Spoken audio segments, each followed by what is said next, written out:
ETV life ఆధ్యాత్మిక channel జీవన యోగ కార్యక్రమానికి మీ అందరికీ స్వాగతం.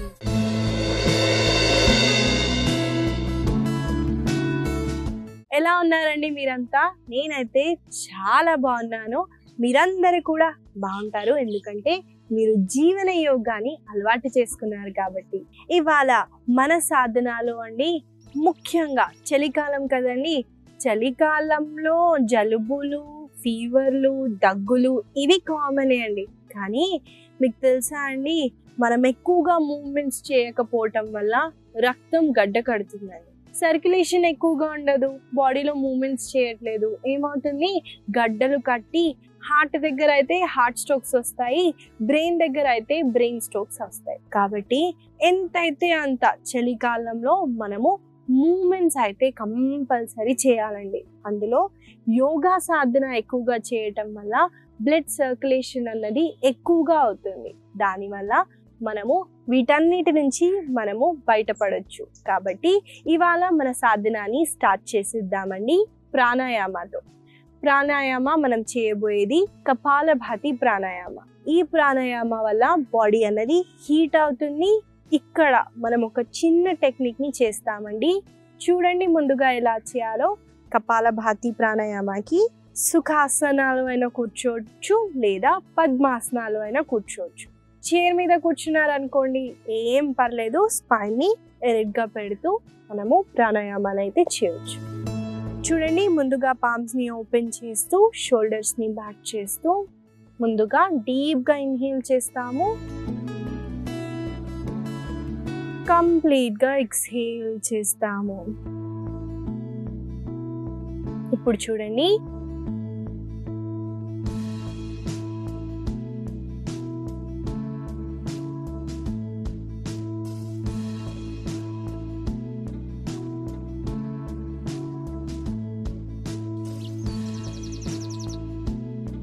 ఇలా కొన్నిసార్లు చేసిన తర్వాత డీప్ గా మనము శ్వాసని తీసుకుంటూ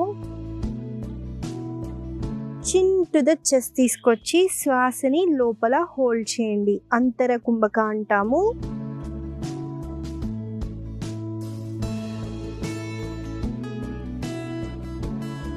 మళ్ళీ ముందుగా లాక్ ని రిలీజ్ చేస్తూ శ్వాసని కంప్లీట్ గా ఎక్స్హేల్ చేస్తాము. సో చూసారు కదండి, మనము జాలాంధర బంధ ఏదైతే ఉందో థ్రోట్ లాక్ అయితే చేస్తాము. థ్రోట్ లాక్ ఎలా చేయాలంటే, శ్వాసని తీసుకొని లోపల శ్వాసని హోల్డ్ చేస్తూ చిన్ని చెస్ట్ దగ్గర తీసుకొస్తున్నాం. ఇక్కడ లాక్ అయిపోతుంది కదండి, మీరు శ్వాస తీసుకోవాలనుకున్నా వదలాలన్నా కూడా కుదరదు.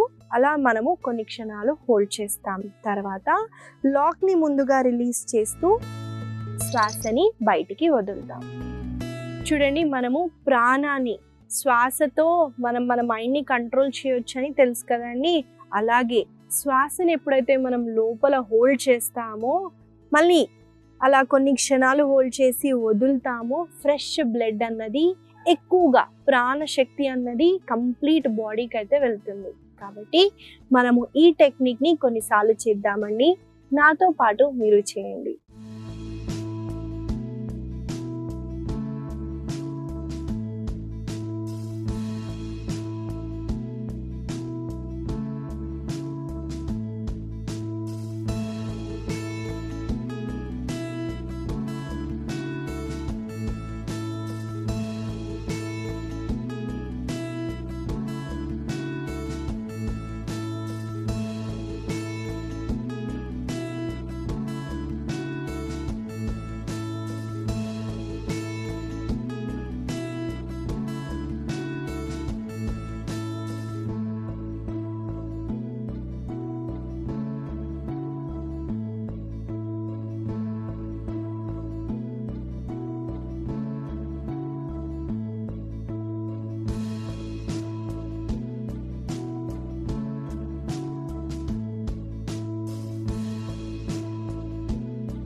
మెల్లగా రిలాక్స్ అవుతూ బాడీలో ఏం జరుగుతుందో అబ్జర్వ్ చేయడానికి ట్రై చేయండి.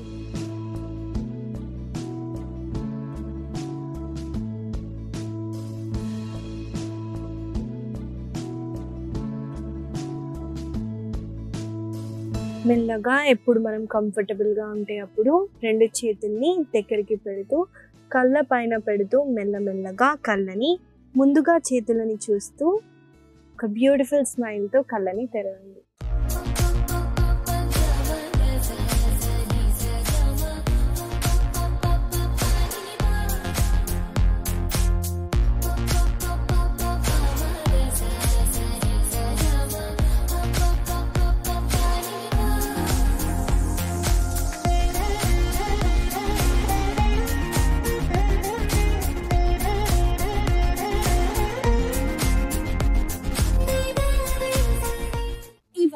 మనం మన సాధనాన్ని స్టార్ట్ చేసిద్దామండి.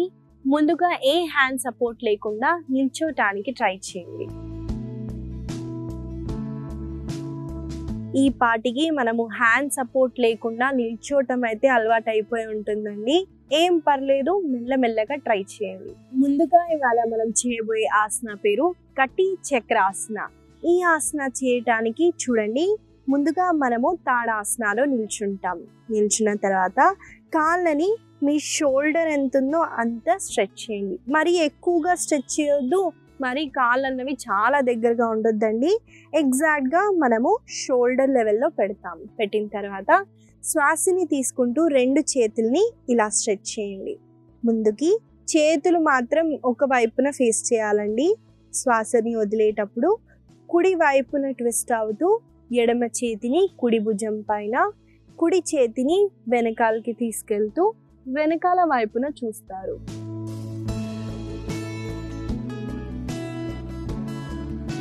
మళ్ళీ శ్వాసని తీసుకుంటూ సెంటర్కి వచ్చేసి ఈసారి శ్వాసని వదిలేటప్పుడు ఎడమ వైపున వెళ్తారు. చూడండి, నేను నా కాళ్ళని లిఫ్ట్ చేయలేదు. కాళ్ళని లిఫ్ట్ చేస్తారంటే మనకి ఏ స్ట్రెచ్ ఉండదండి.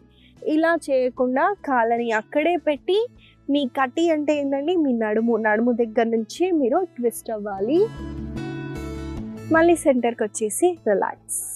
సో చూసారు కదండి, కటి చక్రాసన ఎలా చేయాలో చూపించాను.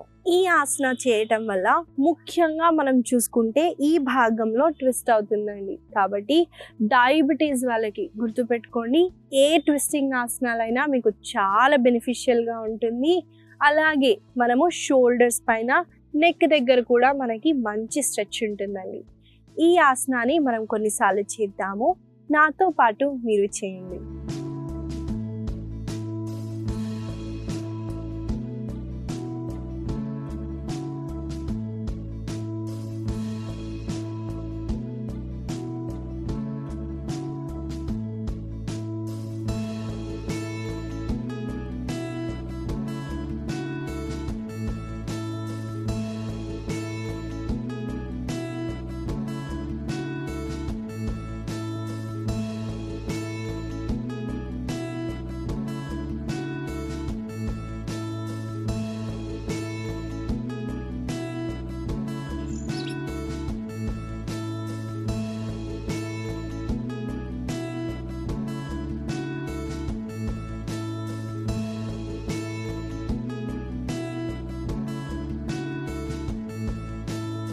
మెల్లగా సెంటర్కి వచ్చేసి రిలాక్స్ అవ్వచ్చు. ఇదండి కటి చక్రాసన.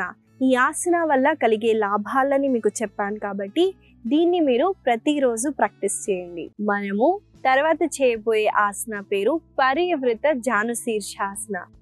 ఈ ఆసన ముందుగా చూడండి ఎలా చేయాలో చూపిస్తాను, తర్వాత మనము కలిసి చేద్దాం. ముందుగా మనము దండాసనలో కూర్చుంటామండి. నేనైతే ఒక వైపున వెళ్తున్నాను. వెళ్ళిన తర్వాత కాళ్ళని అలా స్ట్రెచ్ చేస్తూ దండాసనలో కూర్చోండి. కూర్చున్న తర్వాత చూడండి, ఎడమ కాళ్ళని నేను ఎడమ వైపున తీసుకెళ్తున్నాను. కుడి కాళ్ళని ఎంత అయితే అంత దగ్గరగా పెడుతున్నానండి. గ్రాయిన్కి ఎంత దగ్గర అయితే అంత దగ్గర మీరు ప్లేస్ చేయొచ్చు. మీ కంఫర్టబుల్ అండి. కుదరకపోయినా ఇలా అయినా పెట్టచ్చు, ఏం పర్లేదు. ఇనిషియల్గా ఇలా పెట్టండి. పెట్టిన తర్వాత శ్వాసని తీసుకుంటూ 2 చేతుల్ని పైకి లిఫ్ట్ చేస్తూ శ్వాసని వదిలేటప్పుడు చూడండి ఎడమ వైపున బెండ్ అవుతూ ఎడమ బొటన వేళ్ళని ఎడమ చేతితో హోల్డ్ చేస్తూ కుడి చేతిని కూడా మనం ఇలా హోల్డ్ చేస్తూ ఛాతీ ఇలా ఉందనుకోండి, ఛాతీని ఓపెన్ చేసి పైన వైపున చూడండి. మళ్ళీ శ్వాసని తీసుకుంటూ పైకి వచ్చి శ్వాసని వదిలేటప్పుడు డౌన్.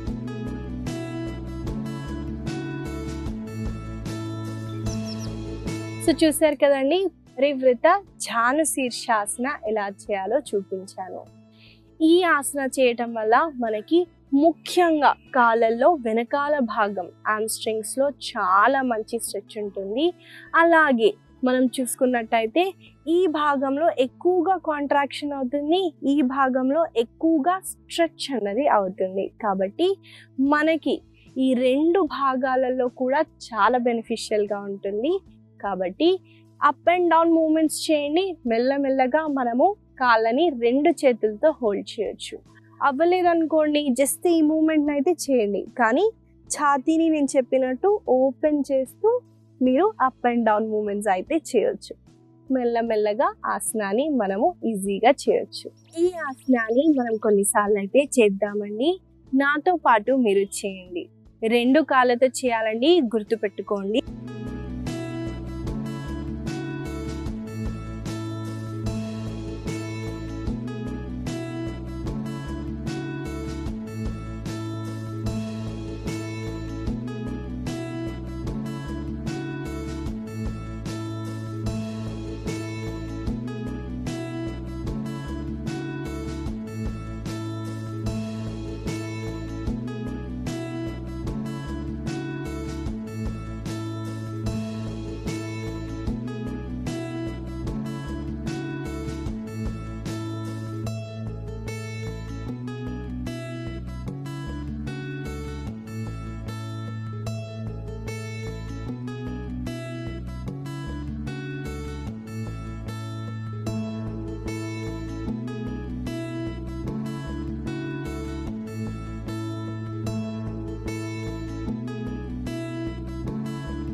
మెల్లగా చేతులని కాళ్ళని రిలాక్స్ చేయండి.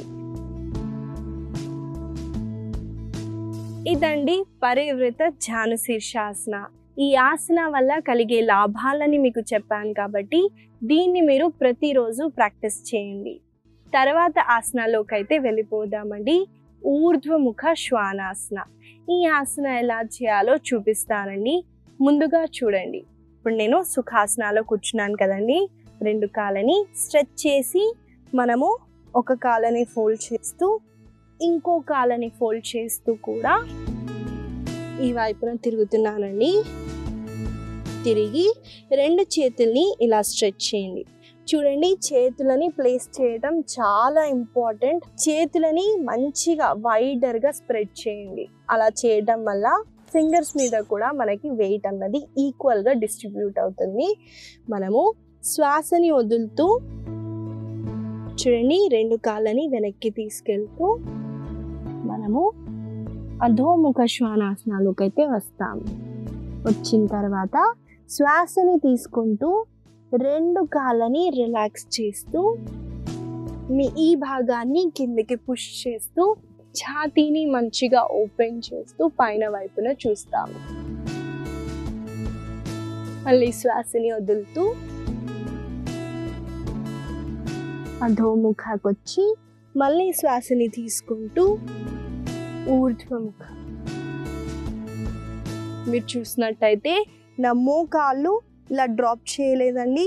మీకు కుదరకపోతే మీరు ఇనిషియల్గా యోగా ప్రాక్టీస్ చేస్తే మోకాలని కింద డ్రాప్ చేయొచ్చు, లేదా మోకాలని ఎంత అయితే అంత పైన పెట్టడానికి ట్రై చేయండి. ఈ ఆసన వల్ల చూడండి, మనము మన ఈ భాగాన్ని కిందకి పుష్ చేసినప్పుడు బ్యాక్ మజిల్స్ పైన పడుతుంది, అంటే బ్యాక్ స్ట్రెంథనింగ్ అవుతుంది. అలాగే చెస్ట్ ఓపెన్ చేస్తున్నామండి, ఓపెన్ చేసినందుకు మనకి చెస్ట్ ఓపెన్ బాగా అవుతుంది. నెక్ దగ్గర కూడా చాలా మంచి స్ట్రెచ్ ఉంటుంది. మనము ఎంతైతే అంత డైనమిక్ మూమెంట్స్ చేద్దామండి, స్టిఫ్నెస్ ఉన్నా కూడా పోతుంది. ఈ ఆసనాన్ని మనం కొన్నిసార్లు అయితే చేద్దాము, నాతో పాటు మీరు చేయండి. ఒకవేళ మనకి డైనమిక్ మూమెంట్ కష్టంగా ఉంటే ఆసనాలు హోల్డ్ చేస్తూ బ్రీత్ ఇన్ బ్రీత్ అవుట్ అయితే చేయటం మర్చిపోకండి.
మెల్లగా శిశువాసనాలో రెస్ట్ చేయండి.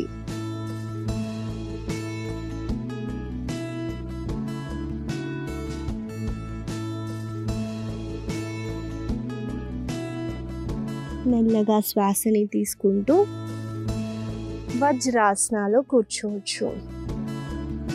ఇదండి ఊర్ధ్వముఖ శ్వానాసన. ఈ ఆసన వల్ల కలిగే లాభాలని మీకు చెప్పాను కాబట్టి ప్రతిరోజు మీరు ఈ ఆసనాన్ని ప్రాక్టీస్ చేయండి. చలికాలంలో చూడండి, మన బాడీని ఎంత అయితే అంత వెచ్చగానే పెట్టాలండి. మనము ఏమవుతుందిలే అని అనుకోవటం అస్సలు మంచిది కాదండి. ఎంతైతే అంత చూడండి, నువ్వుల లడ్డు తీసుకున్నా మన బాడీలో హీట్ పెరుగుతుంది. అలా మనం తీసుకునే వాటిలో కానివ్వండి, మనము ఎక్కువగా మన బాడీని ఎక్స్పోజ్ అవ్వకుండా కూల్ వాటికి అలా ప్రొటెక్ట్ చేస్తూ చిన్న చిన్న టిప్స్ ఫాలో అయినా మనము హెల్దీగా ఉండొచ్చు. ఇవండి ఇవాళ మన ఆసన సాధనాలు. మనము ఎక్కువగా సూర్య నమస్కారాలు చేయటం వల్ల కూడా బాడీ అన్నది హీట్గా ఉంటుంది. కాబట్టి ప్రతిరోజు ఈ ఆసనాలతో పాటు సూర్య నమస్కారాలు అయితే చేయటం మర్చిపోకండి. ఇవాళ నేను మీకు ఇచ్చే చిన్న సలహా ఏంటంటే అండి, ఏం లేదండి, మనము ఫ్రిడ్జ్లో ఎక్కువగా పెట్టి స్టోర్ చేసినవి తీసుకుంటూ ఉంటాం. అది మా ఇంట్లో కూడా ఒకప్పుడు జరిగేదండి, కానీ ఈ మధ్య నేను చాలా స్ట్రిక్ట్గా ఉంటున్నాను. కాబట్టి చూడండి, ఏం లేదండి, బ్యాక్టీరియా అన్నది ఫామ్ అవుతుంది. ఒక స్టడీస్ చెప్పింది, రిఫ్రిజిరేటర్లో ఉన్న వస్తువులని మనం తీసుకోవటం వల్ల బ్యాక్టీరియా అన్నది ఎక్కువగా పెరిగి యూటీఐ అంటే ఏముందండి, యూరినరీ ట్రాక్ ఇన్ఫెక్షన్స్ అన్నవి ఎక్కువగా వస్తున్నాయని స్టడీస్ అయితే చెప్తుందండి.